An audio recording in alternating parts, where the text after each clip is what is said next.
ఇవన్నీ మనం ఊహించవచ్చు. కానీ ప్రపంచం ఆగిపోతుందని ఎవరైనా ఊహించారా?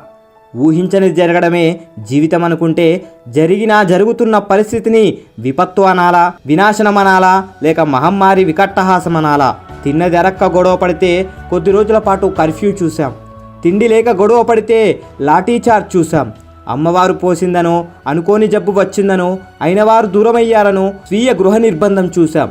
కానీ ఇవన్నీ కలగలిపి ఒకేసారి అనుభవిస్తూ ఆచరించడం బహుశా జీవితంలో ఇదే మొదటిసారేమో.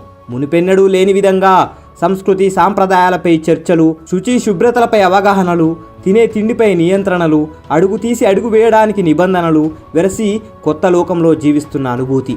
డబ్బు లేని వారికి ఇదొక పాఠమా? అంటే ఉన్నోడికి ఇది గుణపాఠమా? లేక ప్రపంచానికి ఇది సవాలు మాత్రమేనా? కొద్ది కాలం తర్వాత యథా రాజా తదా ప్రజానేనా? ఘంటసాల గారు చెప్పినట్లు ఏ నిమిషానికి ఏమి జరుగునో ఎవరు ఊహించెదరు. ఒక్కసారి మార్చి 22 నుంచి చూసుకుంటే పబ్బులు లేవు, క్లబ్బులు లేవు, బార్లు లేవు, వైన్సులు లేవు. అయినా జీవితం ఆగిపోలేదు. అల్పాహారశాలలు, శాకాహార మాంసాహారశాలలు, పానీపూరి, పావుబాజీ, మిర్చి బలు లేవు. అయినా జీవితం ఆగిపోలేదు. హార్డ్ రాక్ కేఫ్లు, బరిస్తా రెస్టారెంట్లు, బావాచి బిర్యానీలు, బెస్కిన్ రాబిన్సన్ ఐస్ క్రీంలు లేవు. అయినా జీవితం ఆగిపోలేదు. బళ్ళు లేవు, బంకులు లేవు, పెట్రోల్ లేదు, డీజిల్ లేవు, బ్రాండెడ్ బట్టలు లేవు, బరి తెగింపులు అస్సలే లేవు. అయినా జీవితం ఆగిపోలేదు.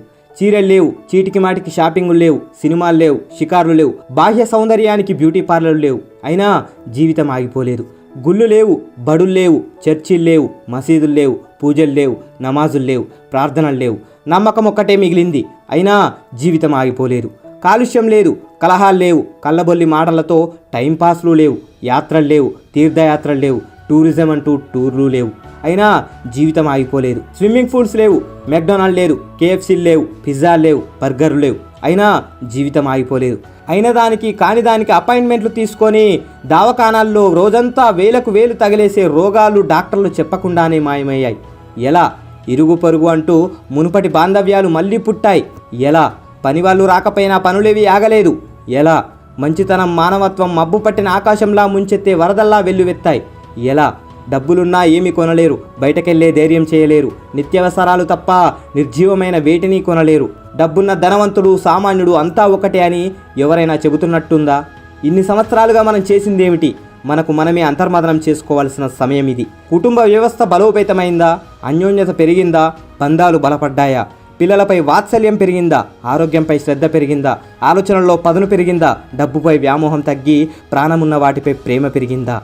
ఇన్ని సంవత్సరాలుగా మనం చేసిందేమిటి అనేది వ్యక్తిగతంగా ఎవరికి వారు ఆలోచించుకోవాల్సిన సమయం బహుశా ఇదేనేమో. ఆలోచించండి, ఆచరించండి, అనుభవించండి.